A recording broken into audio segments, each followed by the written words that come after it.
Please tell us. So I wanted to do a run cycle, but adding a little animation at the end because I think a run cycle alone is just too weak for my demo reel. Okay.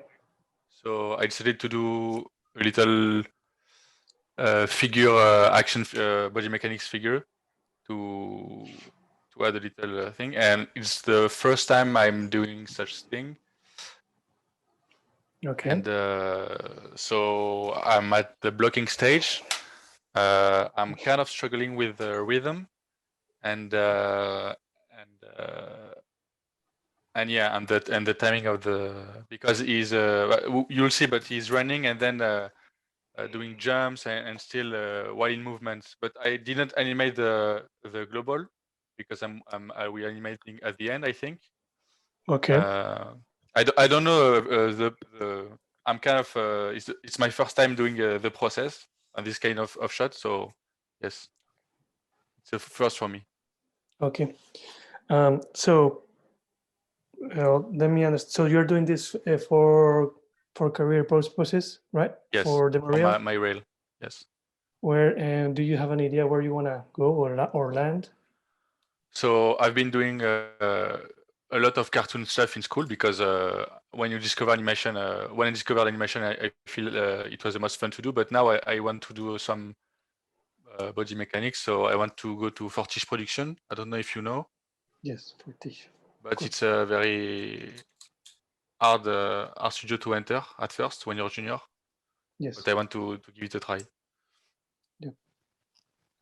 Okay. And how do you feel about this then? You say that you don't like the rhythm, but beyond that, do you feel good about it? Do you like it? Do you how do you feel about it? I think I figure it out pretty well because at first I knew I wanted to do some flips and stuff like my main reference is Spider-Verse, but Okay. I didn't know exactly in my head what movement I wanted. So Okay. I'm quite bad at drawing, so I decided to do quick blocking to see if things were Working. clicking. Yes, Yes. and it I mean it's I'm okay with it right now. I don't know. Okay. Let's have a look and talk about that.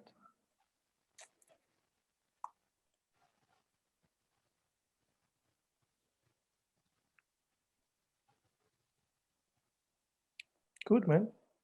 I think for being a very first pass, it's looking fantastic. I already done the wax cycle, the run cycle first, and when it was completely finished, I started adding the poses instead. Okay. Okay, let's talk first about visual references. Do you have a visual reference, something maybe from Fortiche, some kind of run cycle or something that you can have close by and use as a reference? No, I don't have a I mean, I know Fortiche do a lot of body mechanics shots, but I don't have Yes. I don't have a reference, a run cycle reference. Okay, so that's my very first recommendation for any kind of overall when we're juniors, for any kind of style, for any kind of overall, if you have an idea of where you want to land and that you have a pretty clear, let's say, goal, professional goal, I always recommend that even though that you see their videos and you go to their website, always spend some time and build your own visual creative reference and have it close by, like the same thing that you are having it here. You see, with Sync Sketch is fantastic. You can just add one more. This is your, let's say, your playlist. So you can Yes. add one more video to your playlist that just says creative references with all sorts of the creative references that you Okay. I'm sure that if I don't want to waste the time going to Fortiche YouTube channel, but I'm pretty sure that if we go you're gonna find so many references. I would say that Fortiche, even though it's Fortiche where you wanna go, Blizzard style is pretty close. So maybe you can go to the Blizzard cinematics as Yes. well in case you don't find that particular kind of running. Blizzard has been doing for years before Fortiche that kind of style. So you Okay. can go a little bit into that as well. So So my very first recommendation for you. Okay, that's okay, gather a lot of reference. So yes, okay. creative references. Now,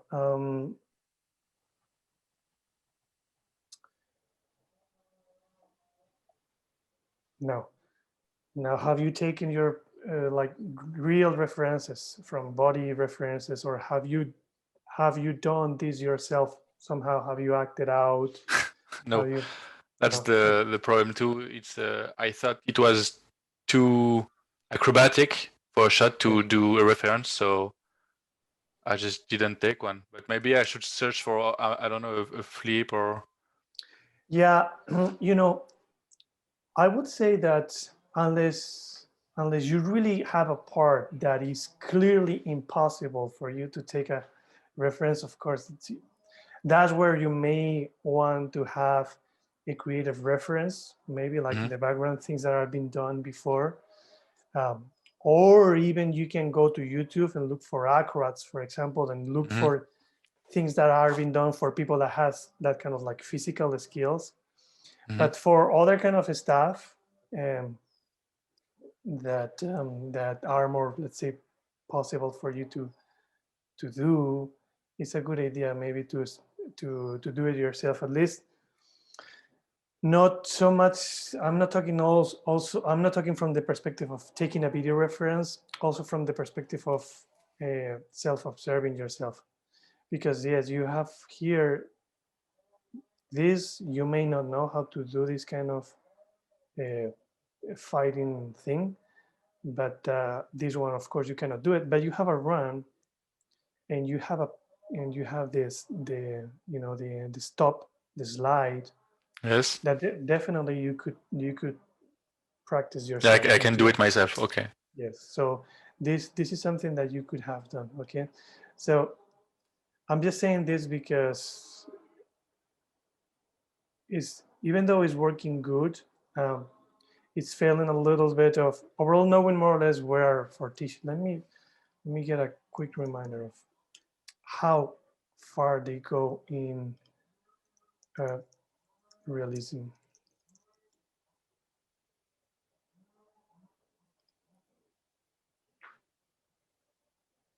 Oh, yes, Rise is a good Which one? Rise has a lot of good Rise. body mechanics.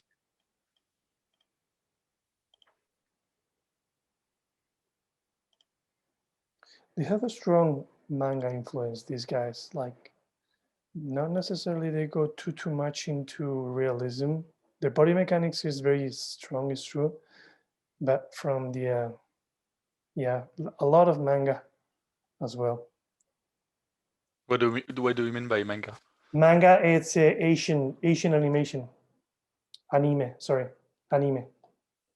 Yes, You have a but it's lot of anime. Fortiche is still doing 3D animation. Yes, it's still 3D, but the way they yeah, all that is very anime. So it's not Okay. very realistic, which is good, meaning that you have the space for being creative in general. So that being said, Hmm. you can try a little bit of realism and getting a little bit of the video references using your own body, or getting video references from other acrobats. Um, but you can definitely, in order to get a little bit of texture, it's nice to have a little bit of stylized dynamism, stylized, with good poses that looks good. Like in general, your run cycle is looking great, but for example, the landing and the slide, it looks a little too cartoony and too stylized. So that's something that, for example, you could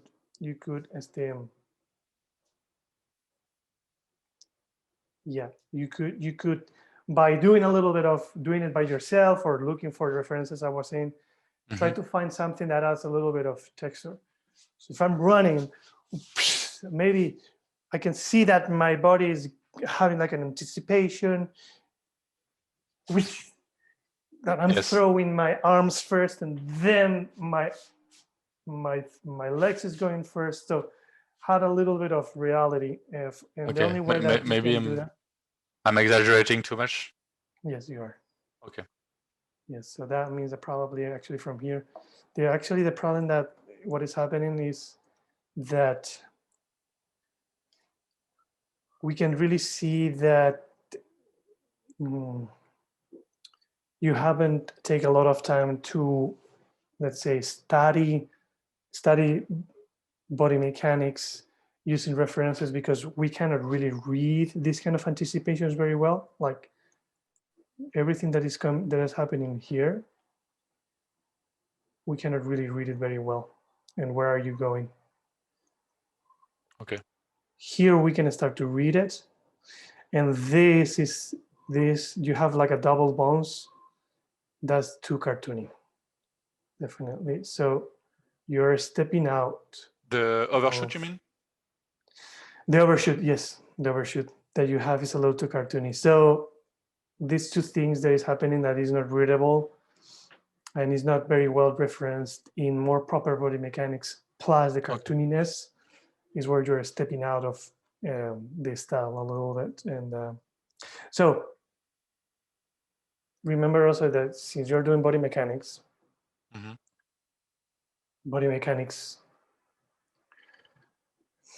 anything that you do that in animation contains a word like body mechanics or facials means that you have to base your work in either your body, meaning that spend some time studying body work. So don't use your mind for body mechanics, at least in the very first 10 years of your career, I would say so. Make sure that before stepping into doing any kind of body mechanic shot, don't jump into your scene right away.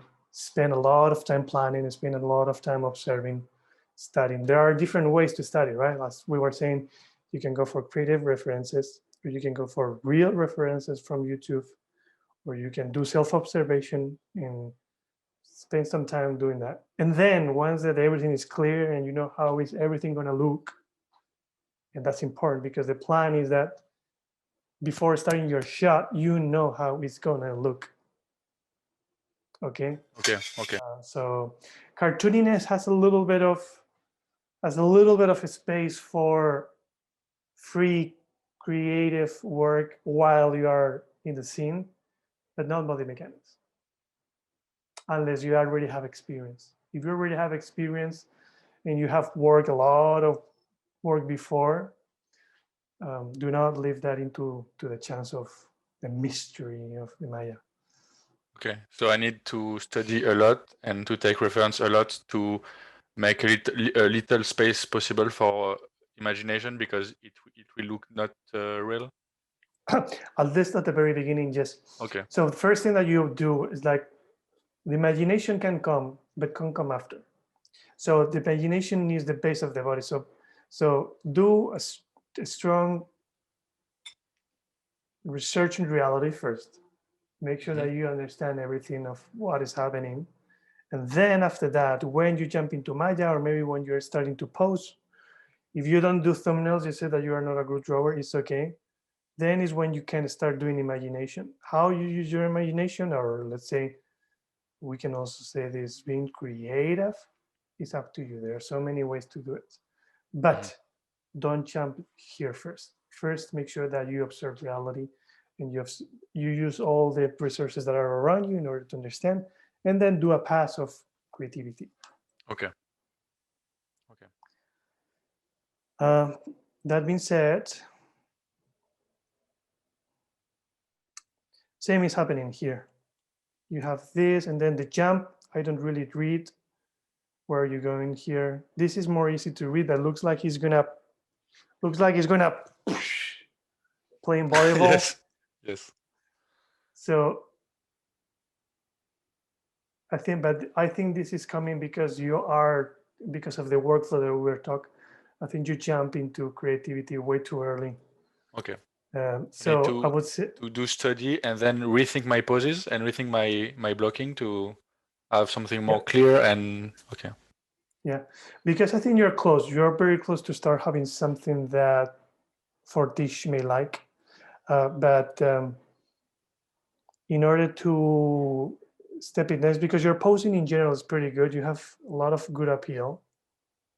But here, for example, the way you are going out, you haven't thought about it way too much. We can really see how this pose is great. The idea is great. Going in that direction is great. But that anticipation is like, where is it coming from? Why? We cannot really read this anticipation too much. So also what I can see here is that you're having some issues on breakdowns. So yes, when you are doing your study of reality, I would recommend you to pay attention to the transitions and make sure that every time that, even for example, when you are doing self-observation, one of the good things that we have in animation is that you can pause reality and study each transition in the slow motion, and you can fake the slow motion. So if you know that you are flying, whoosh, I'm flying, and from here I'm going to fly away, you can stop there and let's say imagine that you are the character and imagine that you are putting yourself in a stop motion. So it's like, okay, and then I'm going to anticipate and I can see how my body is going back. My arms are rising. My knees are flexing. And then I can see how I'm starting to twist and my chest is leading, my shoulder is leading, my fist then is start to go, you see? So pay a special attention to the transitions itself. That is going to help. Okay. So in generally, it's very overall at the very beginning. Lots of animators, junior animators, think that the core of the animation making is in the scene and is in the way you work the character. But you need a more foundational workflow of planning, of studying reality in order to go there. You can be a very good polisher, you can be a very good poser, but if you don't have a good workflow of planning and studying the reality and coming up with ideas before jumping into the scene, it's gonna lack depth. So I need to push a lot my planning to let my workflow a lot easier. Let's say that since you are working body mechanics, I would say that you need to push your planning to make good body mechanics. I don't know how is the rest of your workflow in the rest of the styles, but I can tell you that for this style, in which you are looking for body mechanics and dynamic shots, you still don't have a good workflow in planning. Yes. Yes. Okay. Yep. Okay. Good. Yeah. Good. Thank you. Cool, man. Good luck. It's looking great. Just have fun and explore. Okay. Thank you. Thanks a lot. You know, one thing that I would like to say, Adrian, you don't need I mean, if you're in a rush and you really need the demo reel going and you really need a job, when it comes to getting good at one stage only, you don't need to do a whole shot in order to do that. You can put yourself like 2 weeks and plan 10 shots and say, okay, I'm gonna plan 10 different, you're not gonna do them, but you're gonna do the planning process 10 times. And maybe after 2 weeks, you go to this shot and you say, now I'm going to do the planning for this shot. But, you know, the rest of the job, I think you're doing a good job on blocking. I don't know how you spline and such, but if you already have experience splining and you have already got good feedback from other people saying that you are good at splining, you don't need to waste the time to do that again in order to improve your workflow and planning. So you can spend some time just doing planning, 2 weeks, 1 month, one not, and then go and do the shot, and it's gonna look great. So you're saying that I don't need to spline my shot, and I can let them in on twos. Is that it? We're talking about two different things. One thing is to do the shot in order to apply to your reel, in order to apply to Fortis. Okay. What I'm talking about is to learn and improve your workflow. Okay, two different things. What I'm saying is that in order to learn and improve and get very good at planning body mechanics, you don't need to do a shot, this or any other kind of shot. You just can imagine or put yourself into the situation of doing 10 different shots. So say that you're going to plan a shot of a fight, a shot of a run and going over a cliff. You're going to plan a karate shot. You're going to plan a swim. You're going to plan a fly over. You're going to, you know, so you come out with 10 different ideas, or 5 is 10 is too much. 5 or 10 different shots that are dynamic, that have a lot of body mechanics, and just plan them. Yeah, just plan them. Plan them, and study. Okay, and you don't do the shots, but you get the planning.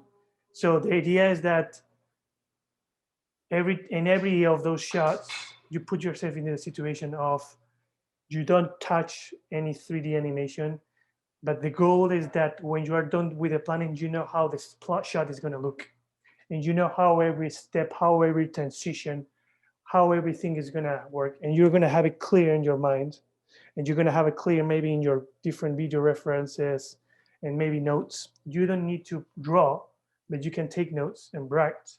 You know, you can say, Stephen Eusebio is very good with this. He's been doing a lot of stuff with us about visual planning, mental. This is what it's called mental. And you can get good at it. Well, you can be very good. So you can do, okay, like for example, your shot, this one particular shot, you start run. So if this is energy, for example, this is one way of planning. So you have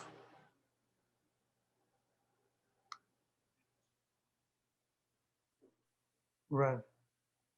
Okay, so if this is energy, you have pump. Then here comes slide.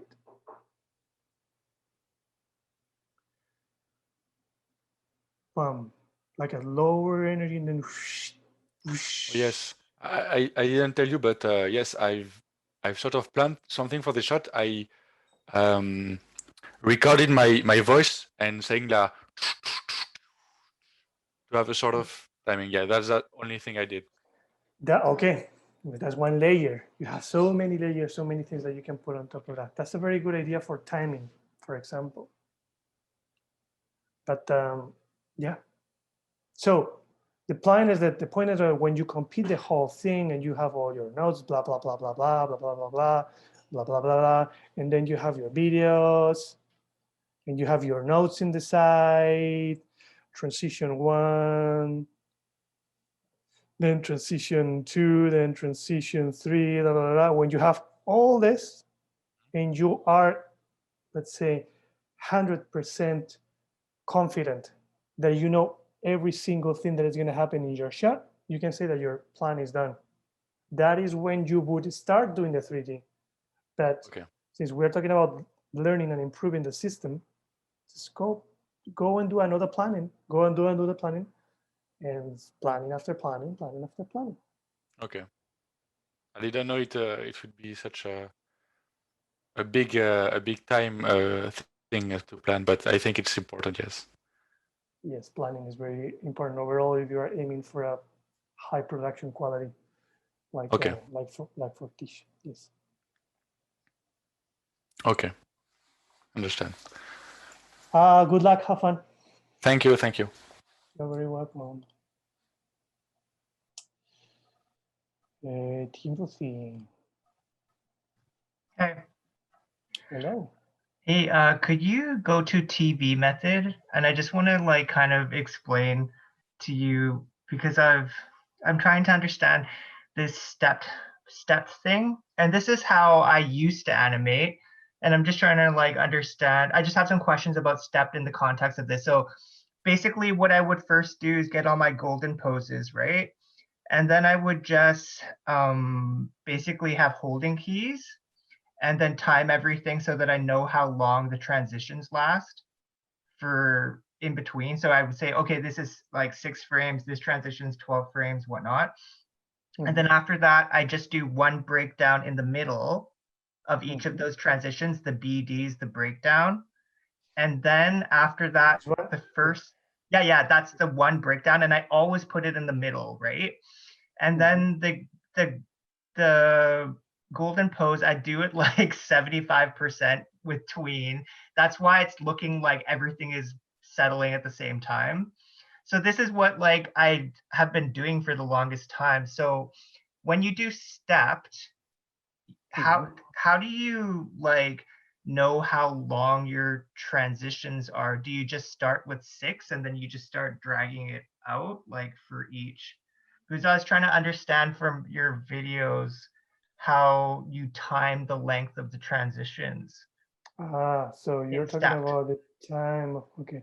No, So- the space in between the GPs, like that going to no the other GP. Yeah, that one. See how, and then there's a breakdown. That's how the transition is in between those two golden poses.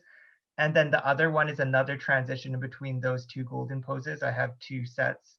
But how long, how do you time it in step? Like, how do you know how long to make that part?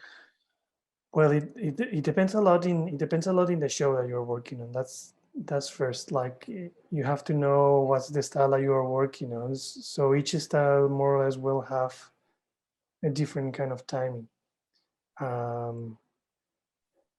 Usually, the faster those transitions, the more cartoony your shot is, or your show is, or your style is, right? Because it's faster transitions, boom, boom. For very cartoony stuff, I think that the timing that I'm using I'm not sure if in the essence we talk about a very clear scheme on timing, but I know that in Master Cartoon I do, because it's always good to have a clear amount of numbers of what's the timing that you can do. Yeah, exactly. So, yeah. So if this is my point A and this is my point B, this is where we're going. So we have the main breakdown is here, okay, right in the middle. I So know, we but can how say, do you know how long those are between, like? I'm telling you now. Okay. So this is my frame 0. So then I have 1, 2, then I have 3, then I have breakdown in frame number 4, and then I have, this will be 6, 5, and then this will be 8, for example. Okay, so I know that, for example, I can do this, which means that this is a scheme that works most of the time. Now, transitions. That means that we have an ease out here. So this means that we are still in at 80% on 8, more or less, and then I ease in the frame number 6, meaning that I'm already in 80% MB. So that really means that, visually speaking, the let's say we're gonna have the impression that the movement is happening almost in between these ones here, right? this is where the visually speaking we're gonna see. So we're talking about 4 frames transition. That's very fast. And I'm talking for something that is cartoony. Cartoony, for example, right? And the rest is very clear, right? This breakdown can be whatever breakdown that you want to be. It can be a curve, it can be an overshoot, it can be a arc, whatever. So this is a scheme that, for example, is, as I was saying, for cartooning, knowing that what's the style that you are doing. If you know that you are working in something that is more realistic, probably this number, instead of being 8, I would maybe 16 or maybe 24, for example. But my recommendation is when you start working on transitions that belong to a show that are more realistic, you will have to use your eye to judge the timing and see if it's more or less working good. I think your workflow in general is good, the way you're doing it. And I think that this is a workflow and this is scheme or a series of numbers that to me came clear after many years trusting my eye and trust and gaining the flexibility depending of the show that I'm working on. I don't think it's a good idea to use that as a Bible and to drag that with you show after show, because then you're not gonna be flexible. So I'm just telling this you because you asked me that question, that maybe you need to go the other way around. Yeah. My recommendation for you is that eventually you train your eye. So is your eye the one that is telling you that you're in the right timing for each of those poses? Yeah, that's why I guess the spline is so easy, because when, like, I don't even do breakdowns, I just do the holding curves, and then you can feel like, oh yeah, this transition should be shorter and this should be longer. Oh, yeah. You're frozen. Hello? Sorry, can you hear me? I can hear you. You cannot hear me?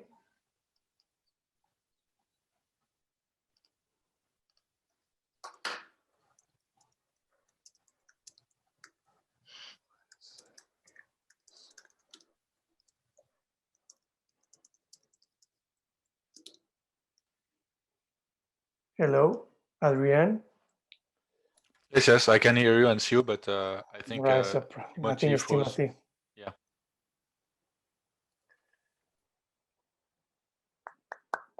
Timothy, are you with us? Timothy. Yeah, no, you went frozen for a second. Yeah. You're back? Yeah? Yeah, I can hear you now. Yeah, you just froze for a second. Okay. So is that clear? It is clear, yeah. So what if I'm animating and then I do this like 8 frames, right? And then I realize, oh, I need more time for this. Do I just make the settle longer, or do I drag that like 8 frame and like go out? But that's very difficult to know, because maybe as I was saying, we're talking about a lot of different poses here, right? So maybe it's your ease in who needs more time, maybe it's your breakdown who needs more time, maybe it's your ease out, and I'm just talking about timing. Many times, and I've seen that people think that because they don't read what is happening, people think that is the timing what is not helping, when most of the time is actually the posing that is not helping. Like we just have seen that example from Adrian, and he had some issues on, it was difficult to read, not because of the timing, but because of the posing. It wasn't easy to read. So maybe it's also is that. So many things can happen, Timothy. But that's why I always recommend that in order to really learn transition making and all that, the best way is to keep everything in step and mode. I think that we already talked about it and all that. Yeah. So yeah, thank you for drawing that. That made it like so much clearer. And I just had one more thing. So because I do the breakdown like directly in the middle, and I always like, oh, which goes first, the head or the bum, and then I kind of work off there. And then, but then if you have, like, say if my transition is 10 frames, right? I can't put, if I put the breakdown in the middle, then you have 5 frames in each. And then it made it confusing for me because working on 2s, I couldn't like divide that up by 2s. So then, yeah, I guess like the middle breakdown doesn't have to be in the middle. It can be pushed off to like the first key or the second key and then still make it on 2s. Yeah.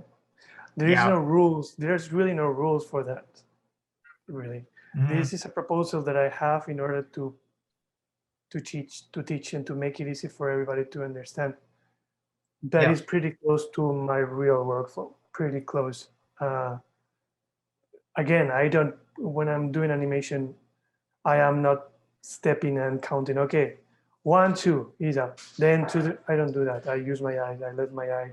But many times I've observed that it falls in an average, the average of the numbers that I have are very close to this when I work cartooning. But you can find your own way, definitely. Most important thing is that you can read it and you can understand it. Okay. Yeah, so I redid my animation kind of in step, and I tried really hard, but it was kind of confusing. But I went back to just the golden poses, and then I kind of did your method right there, and then it just kind of, I guess it was just kind of complicated when I didn't know how to do the breakdown in the middle and stuff. But then I just pushed it off and then tried to divide it up by 2s. And then I did actually buy the master cartoon, and then I saw like your workflow and the transitions, and it looked like you also did the transitions like in straight ahead, which was like so like boggling to me because it just seemed like really hard. Whereas I'm used to just like doing one in the middle and then doing the ease kind of thing that you just showed. So when do you do like, maybe I can do this, what you just drew, and then afterwards go through that again and kind of adjust it like in kind of a straight ahead kind of way, right?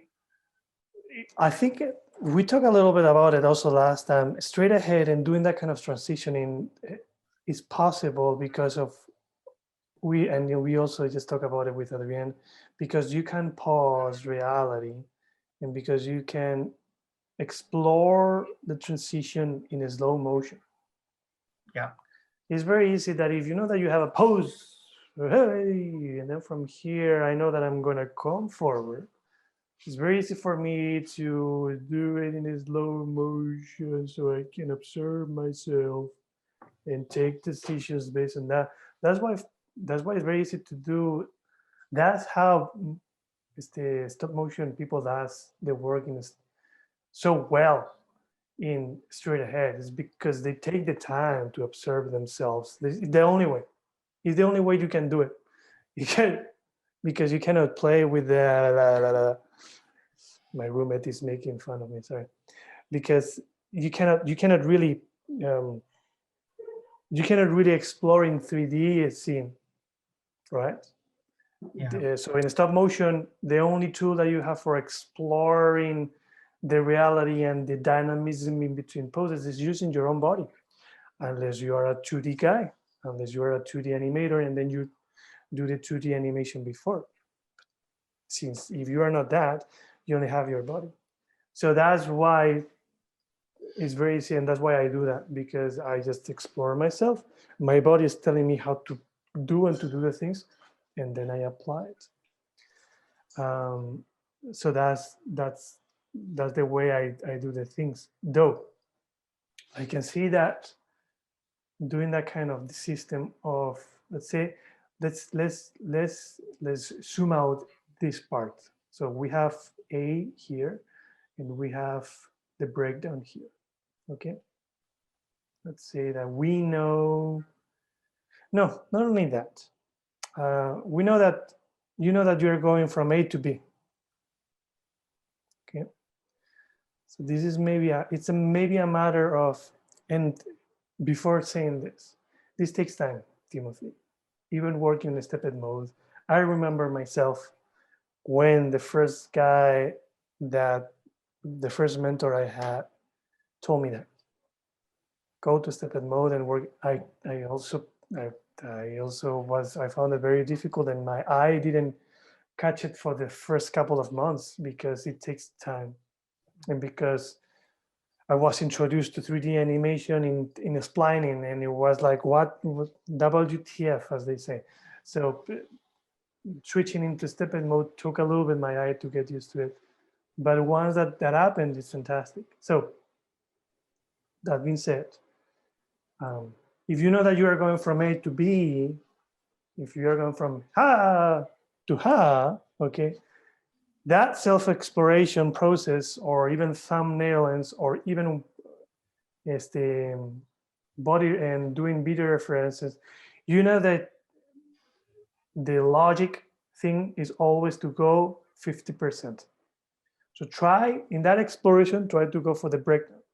Okay, so if I'm going to ha, okay, I'm going to try to find the breakdown that is working good. Okay, ha, oh, ha, I think I'm doing an arc, and I'm doing like a kind of like an anticipation here. Ha, yes, I'm doing that. Okay, so now you have the breakdown. So once that you have that, the good idea is, okay, let's go again and find the 50%. I'm going from ha to, oh, look, I'm doing a little curve going to the forward. Now you have the breakdown of the breakdown, but it can be the ease out. You see? So what I'm saying is that I'm combining, let's say, like in the self-observation or the video reference, whatever the style that you want to do, knowing that what are you doing is that you're going for 50s, always exploring the middle point, whatever the exploration that you're doing. So yeah, basically that would be the workflow. Okay, perfect. So you want to look at this one? Most recent number 1.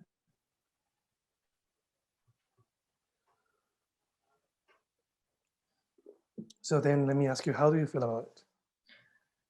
I did like going into stepped because I noticed a lot more things that were wrong because there was more like space to see those. I noticed places where things were just like floaty and not tight, like that I could just like hold that frame and just keep it still and not have any more movement on it. I still think that I want to work on the quality of my transitions to make it more like swoopy and like arcs, like you said. So I'm right now was just like the big thing of turning everything into stepped, and then hopefully by our next meeting, I am like really like locked in for time because I'm still working at this time, but I want to like have my transitions like a lot better than they are now. I think that they're okay now, but I think that I want to bring them to a better level because that's where I see my animation is needing the most improvement. Yeah. Okay. Same question I did to Adrian. Do you have a creative visual reference? Do you? I do. I have I created a compilation of videos, but I'm going to be honest, I didn't really reference it when I was making the transitions because I was focusing more on the reality, and then I was going to like do more of the creative pass like this next. Yeah. So you're telling yourself a lot of things there. Yeah. So now get a good creative pass. Yeah. Creative reference. The shows that you like, that has the breakdowns that you like. So yeah. Look how amazing is the tool of getting a creative reference. You can have a creative reference for each stage.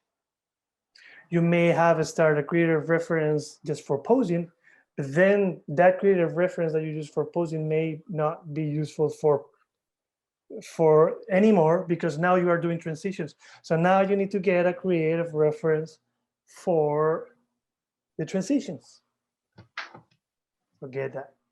And spend some time going frame by frame, having a look and looking, oh, how do they do it? You asked me the question on timing, and we talk about it here. Spend some time looking at that and then saying, okay, how many frames they are doing that? Like, look, oh, they have done only 2 frames. Oh, there's 8 frames in the ease out, and then boom, boom. So let's have a look.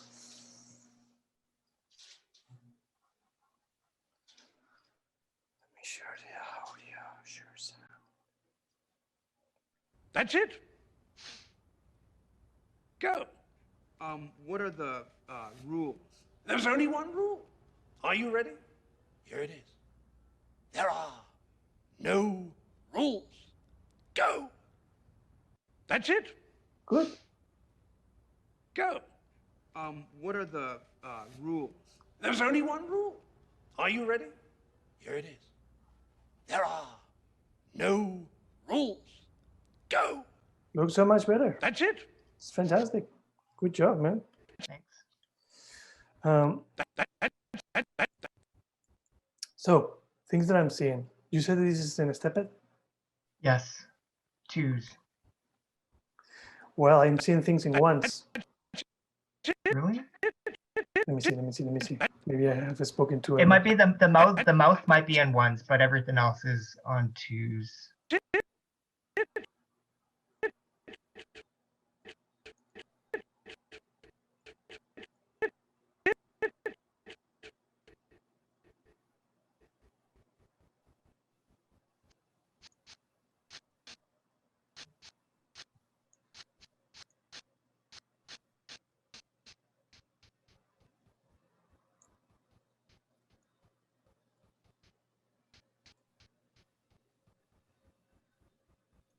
That's good. Go. I see something that is not working here.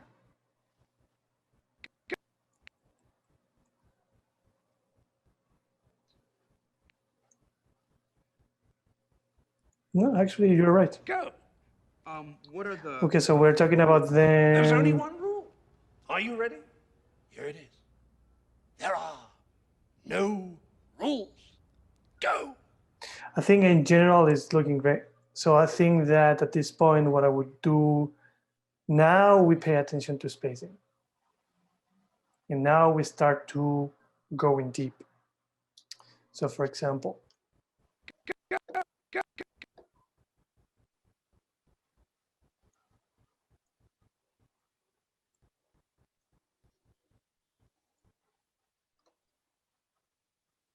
So when you say spacing, it's like that timeline you did, just spreading things out now.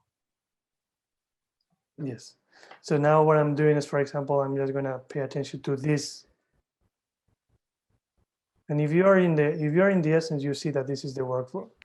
Just pick a moment, pick a slide, and just go over the main parts of the body.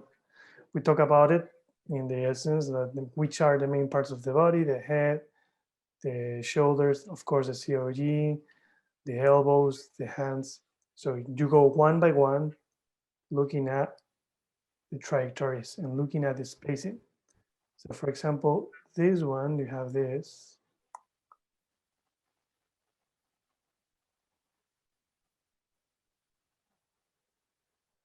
Oh, this can be okay.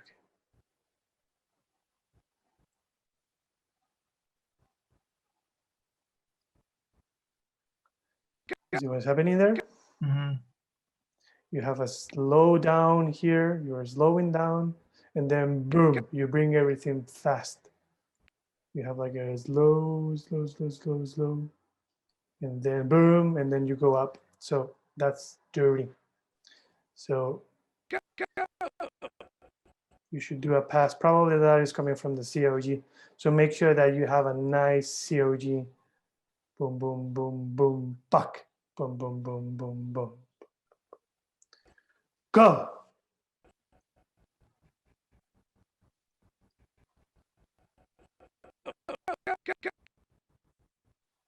Go. Go. Go. Go. Also,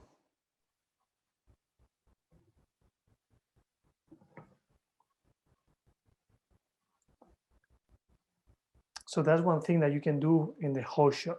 Make sure that in the key parts of the body, section by section, you follow the spacing and you follow the trajectories, making sure that you have nice curves and the spacing is good.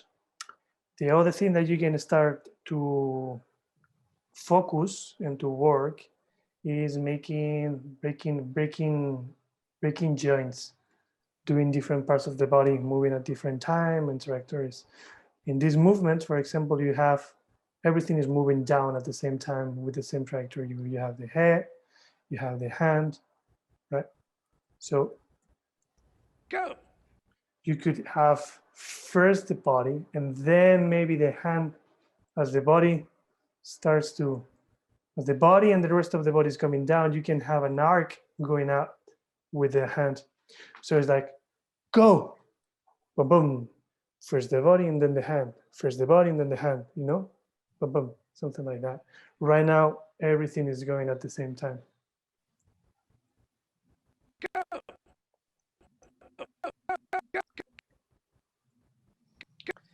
And also what I recommend is that even though this is why this part of the process is probably also one of the most tedious one, is because you have to make sure that the whole body works well together. The face seems a little disconnected. So, and that's because you were saying before, you have in your timeline, if this is your body, you have some keys in twos. But if this is your face,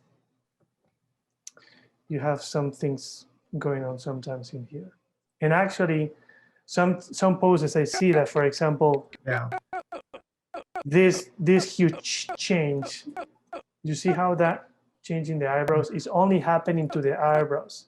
So if this is where you want to go, make sure that in all this transition of the body going down, your brows is also changing. So make sure that you do key all face included and everything is transitioning. What about the lip sync though? Because won't the lip sync sometimes need to be on a different key or?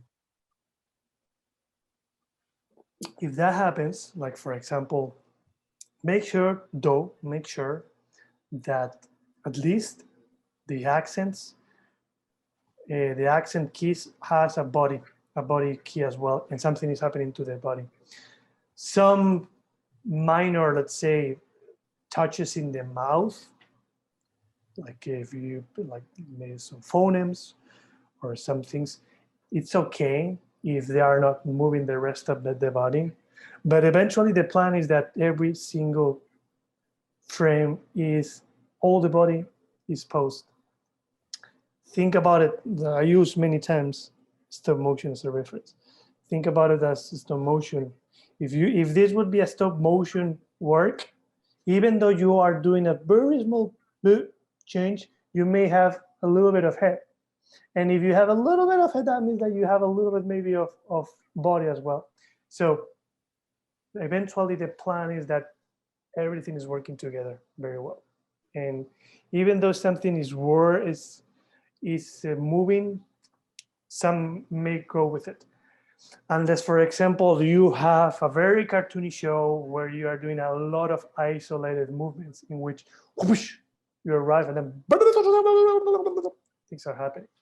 That would be the only case in which you don't need that kind of, let's say, body posing support to each vowel or each thing that happens to the mouth. But if that's not the case of the show that you're working on, you may need a little bit of body support. So we have talked in this particular shot, in this particular style, in this particular moment that you are about, in this pass, 3 layers or 3 passes that you need. We talked about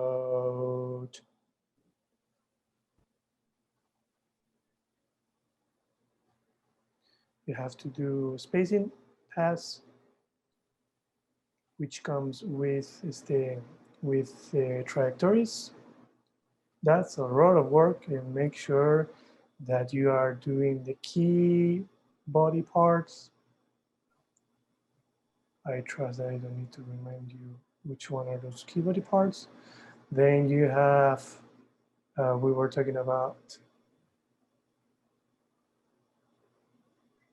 damn, I forgot. Breaking joints, you said? Yes, thank you. Breaking joints. And then we're talking about the facial timing, or let's say the kiss has to work together with the body. Kiss. This is already a lot of work. This is deep breakdown making on a stepped mode. So you are on the right track. It's great. You are good. So hopefully by the time you are doing this, if everything is working good, you will have a pretty good shot on twos. Not necessarily a work in progress anymore. It will be a shot that could be finaled on twos. Yeah, I think I might want to even put it on my reel in twos. Yeah. If you like it, yeah, So- why not? Okay, and then after that, I do the squash and stretch and stuff, and that will be still in the stepped mode, right? Yeah. Yeah, you can do that. After this, you can do a pass of your favorite the techniques that you like. You can do squash and stretch. You can do overlaps. You can do definitely secondaries. Wait, how is overlap because different than breaking joints? Because sometimes I hear like people explain overlap, and I think it sounds like just making things arrive at different places, kind of stop at different places. And you're right. I think that you're right. It can be considered like something like exactly the same, though. To me, I like to consider that when I break joints, is as a way of add dynamism and realism. So my mindset on breaking joints is what I'm looking for is to break the energies down. Like if I know that I have a punch, I want to make sure that my shoulder is going first, then my first. So I'm doing breaking down in order to, or my breaking joints in order to understand where is the energies traveling from. Boom, boom. Now, that's a first pass that I do when I'm still doing my first pass of breakdowns. Now I can do overlaps just in order to add, like for example, I don't do it myself a lot because with usually when I do breakdowns, I'm pretty satisfied. I know a lot of overlaps when I'm doing secondaries. So I'm talking about myself. My real workflow when I'm doing already this, what I do is I pass some squash and stretch, and then I go to secondaries. I don't do overlaps, but I have lots of colleagues that likes to add an overlap pass, and they just simply go and look for different opportunities to add an overlap. And, oh, maybe I can add an overlap in the ears, or maybe I can add an overlap there in the fingers. Myself, I don't like it. It's something that I don't like. But if you like it, why not? So you will have to find a way. Is that clear? Yeah. So you when you're referring to overlap at the end there, you're kind of referring to the secondary stuff like the little hair and the things like that. But you technically do breaking joints like before that, whereas other Yes. people do it at the end. Yes, Okay, yeah. maybe like for So example, overlap and breaking joints are like kind of similar. Okay. they're similar, but we can say that breaking joints, we're talking about major parts of the body. For example, that's another way to Okay. see it. So we're talking about the difference in between arms and chest, the difference in between head and arms. That's also not necessarily overlapping, but you're making sure that there's a difference in movement in between those. and overlaps are more small movement inside those parts. So we're talking about the difference in between the fingers, or the overlaps in between the different bows inside each finger.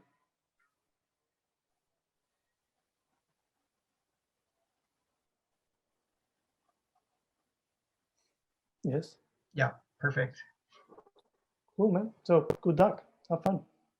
Thank you so much. You're very welcome. So that's it. 1 hour is gone. Quick question, in case there is a quick question somebody needs to ask. Yes, I have a question regarding the industry and the life in a studio. When you have a shot assigned, is it just a deadline so you can just work whenever you like and do your, your advance your shot at the speed you like, and just you need to show result at that date, or it is very monitored and you need to advance, okay, blocking today, blocking plus tomorrow, etc. Usually it's like that. Most of the studios, they expect you to show as much as possible. I would say that the average stages for you to show are 3. At least is the blocking pass, work in progress, or blocking plus, and final is last polish, is last spline. Those are the average amount of. Some studios may require you more, some studios are okay with less, but you should always have a good conversation with your lead or your supervisor, asking that question, knowing what are the stages that they are expecting. The timing for that, you are the one who sets that up. So if you know that you have a final date, you have to plan yourself accordingly. So if you have 10 days for a shot, always plan your dates. So let's say if you have 3 stages, if you have 3 stages, you have 10 days, and you have 3 stages. This is 0, this is blocking plus, or work in progress, this is final.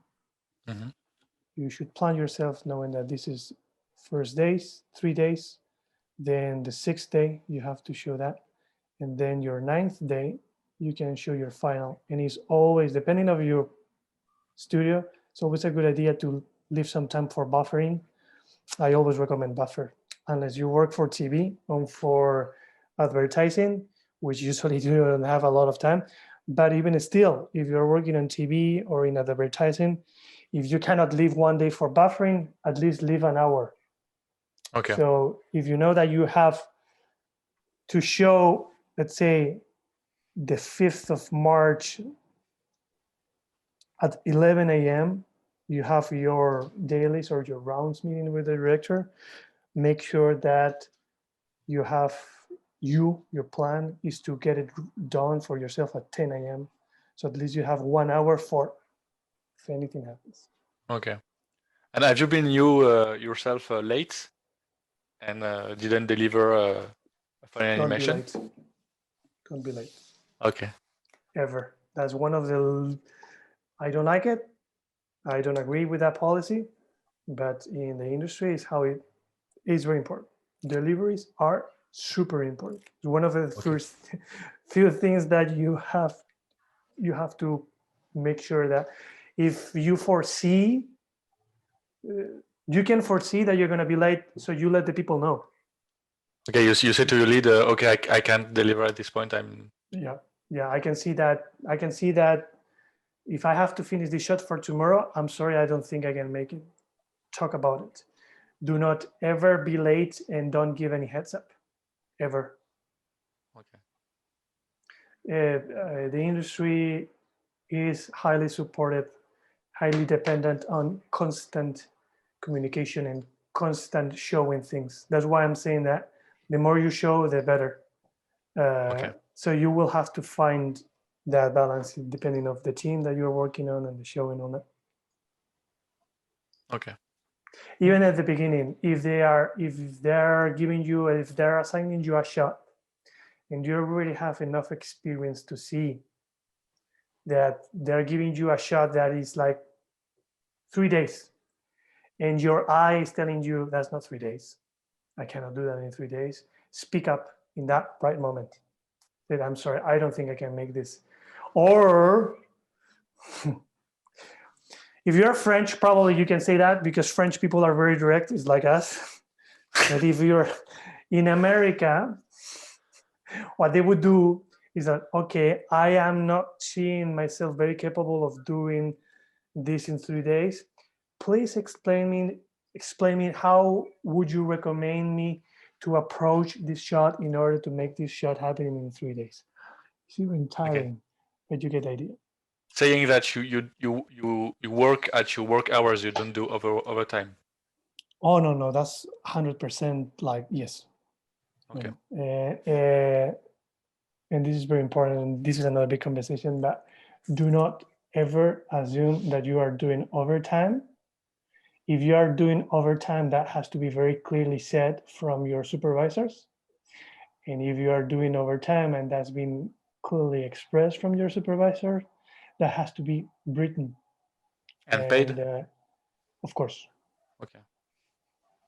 I know that this is not a normal practice, but if you are working in a place where they are not, where the practice of overtime is common and they're not paying you, then I would ask you why you are working in that place. It's not a good place for you to work. Yes, yes, I agree with that. But in school, the teacher is saying, when you are a junior, you need to make your mark and to prove that that's a very bad place. That's a very bad. So that's not a good place where they've been teaching that. They shouldn't say that. Okay, so even if you're a junior, yeah, I don't be afraid to leave at 6 p.m. Like everyone else. Yes. Okay. If that's what you feel, that you're good, you've done your best, and such, definitely yes. Okay. What matters is the quality time and the quality hours that you've done. Okay. So make sure that if you do 9 hours of work or 8 hours of work, do quality work. Okay, understand. I know that when we are starting, I have done that. I actually got hyped myself when I started working in the industry and I started doing overtime and nobody was paying me. I did that. It was my choice. What I'm saying that is it has to be your choice. Okay. If the studio is telling you, do this for tomorrow and do the times, the hours that you need to do it. So basically they are asking you to do overtime and not paying you. That's not a good place for me. Okay. Yes. Could you, is that kind of like layered animation? Like have you heard that term, layered animation? Yes, but as a workflow, not as a policy on companies. Okay, yeah. I always thought because sometimes you'll have animators who are like, oh yeah, you can do layered, so you make it like not like that great. Like you can make it like good enough, right? And then if you have time, then you can layer in like better quality. That's what I'm saying, like in terms of like making deadlines, like because the most important thing is to like get it done, like obviously. And then yeah, just like do you do like kind of layered or like do you understand it that way? But I understand that you use the workflow of layer animation, and yeah.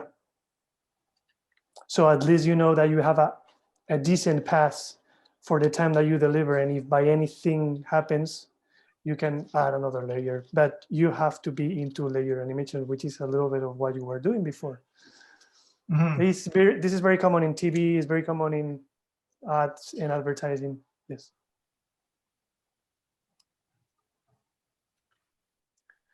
Okay. That's it for today. So thank you very much, guys. I will see you in a couple of weeks. Thank you, Jorge. Thank you. You're welcome. Bye bye. Have Bye. fun.